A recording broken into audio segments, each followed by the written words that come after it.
Colorado families thought they were getting a backyard oasis. What we have is a huge hole where we're supposed to have a spa and pool. Instead, they say a contractor took their money and left them with unfinished work. We were under contract with them for $110,000, and we have given them roughly $90,000. So they contacted Denver 7 for help. They've just given up. They've ceased all communication.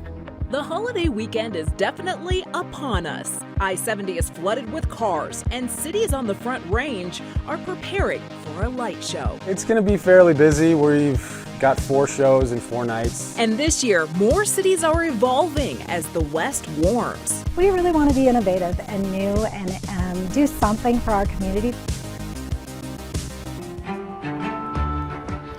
All right, good evening. Thank you for joining us for Denver 7 News at 6 tonight. I'm Shannon Ogden. And I'm Jessica Porter. Well, the Contact Denver 7 inbox has been flooded with complaints about the same issue. A Metro contractor signs up to install a new pool, takes thousands of dollars, but then does not finish the job. The contractor says, oh, it's not their fault. So we sent Contact Denver 7's Bayan Wang to investigate. Well, what we have is a huge hole where we're supposed to have a spa and pool. That hole may be the most expensive one in Golden. Our entire project is supposed to be $280,000 in total. How much have you given them so far? We have given them $210,000 in total so far. Josh Thompson hired Mountain Sky Landscaping LLC for the job back in March. They're a company based in Boulder that formed in 2016 by Peter Churchill, but the company apparently has been operated by his 2 teenage sons, Luca and Shiloh. Hey guys, my name is Shiloh. I'm 17 years old. We're going to do $7 million in revenue this year. Thompson says the company was supposed to be doing finishing touches on an extravagant pool, spa, and pergola in his backyard in June. And there's maybe 10 to 15% of the work done. The pieces of pool supplies never used. Thompson says the company came up with a new excuse for the delay each week. We've never been given a real straight answer as to how any of this has happened. Several other customers in the Denver Metro shared the same frustrations: incomplete construction, delayed work, and shoddy jobs. It's sickening. We've lost sleep over it. Emily and Jason Saul hired the company to build a fiberglass pool at their Aurora home earlier this year. We have given them roughly $90,000. They say the job was supposed to be finished nearly 5 months ago. Like I said, 40% complete maybe. And they're done. They've walked away. Other customers like Scott and Donna Rowan were able to get a little further in the construction process, but even then, that waterfall is not quite near the water. And actually, you can see over there it kind of rises up. All of this drains into the pool and it's supposed to drain away from the pool. So why are all these alleged issues popping up, let alone the incomplete work? They're going to have to declare bankruptcy. That's according to a text message the company sent to several customers this week, stating in part that they aren't able to finish jobs because one of their employees allegedly embezzled up to $500,000, which froze their bank accounts. We reached out to the company for comment by email. We went to their place of business. Hello, my name is Bayan Wang. I'm with Denver 7 News. And tried them by phone. This is a recorded call. Can you explain what's going on? I'm not in a position to explain that. No comment was provided Friday, and their attorney declined one. Bayan Wang, Denver 7. The court records show that Mountain Sky Landscaping is involved in at least 2 lawsuits, one filed just Wednesday. The plaintiff there seeking thousands of dollars and accusing the company of breach of contract and fraud. Our Contact Denver 7 inbox is typically filled with complaints from people about bad contractors. If you have something you would like our investigators to look into, don't hesitate to reach out. You can call the number right there on your screen or email us, contact7@thedenverchannel.com.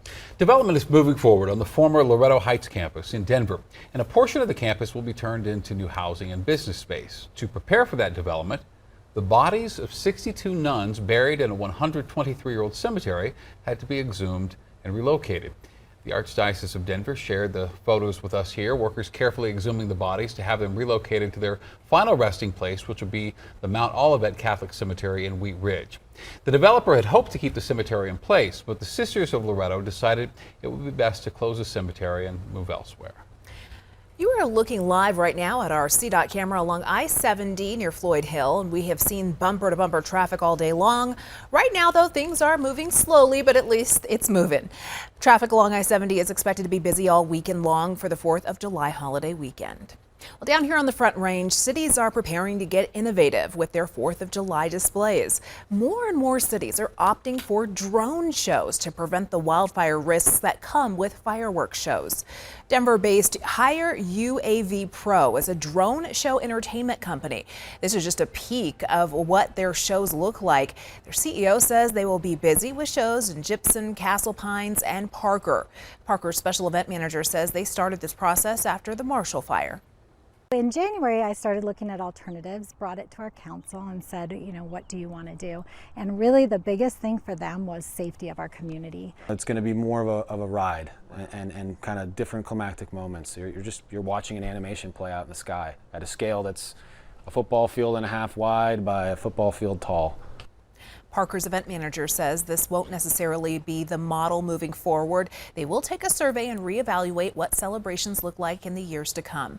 And coming up in about 10 minutes, meteorologist Stacey Donaldson will have your 4th of July holiday forecast. Civic Center Park in Denver is going from avalanche celebrations to 4th of July celebrations in just a couple of days.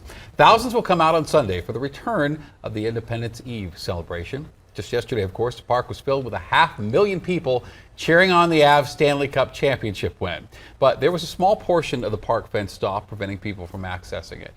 Denver 7's Russell Haythorne explains how this piece of park is going back to helping the community.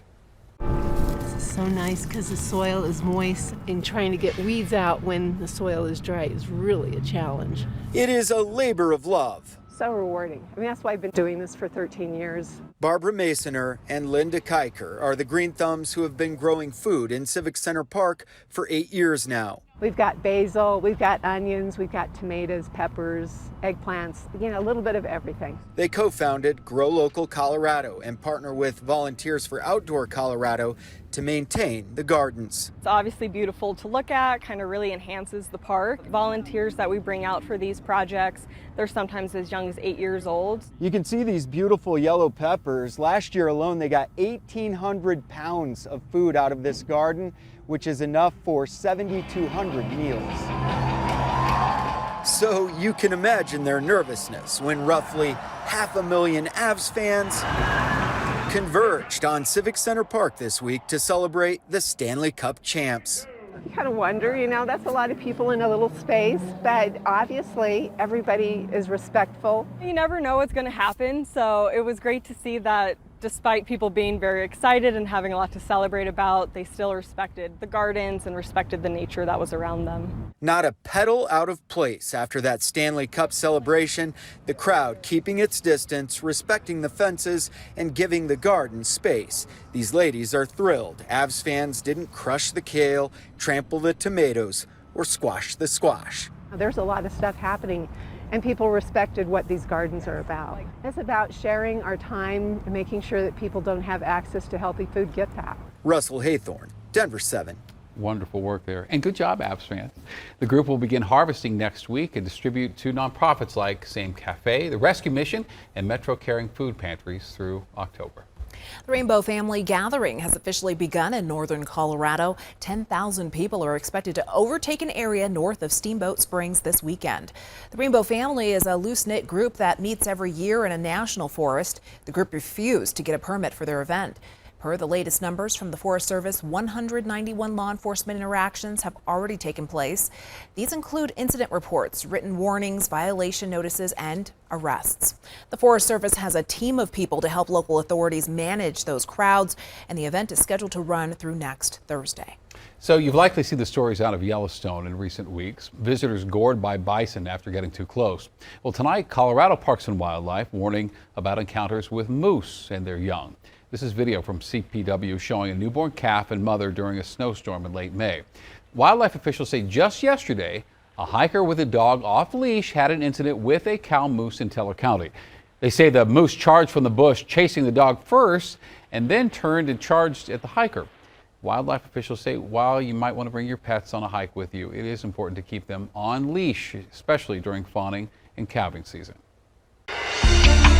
Putting a greater focus on stopping human trafficking. Many times we couldn't even identify who the actual business owners were. We look at the City of Denver's plan to hold massage parlors more accountable. Hopefully this license will give our law enforcement the tools they need to root out human and sex trafficking. Great weather for the Rockies game tonight, and we have fireworks after it. We'll talk more about the entire 4th of July holiday forecast coming up. The celebration's over, so what's next for the Avs? We break it all down in sports next.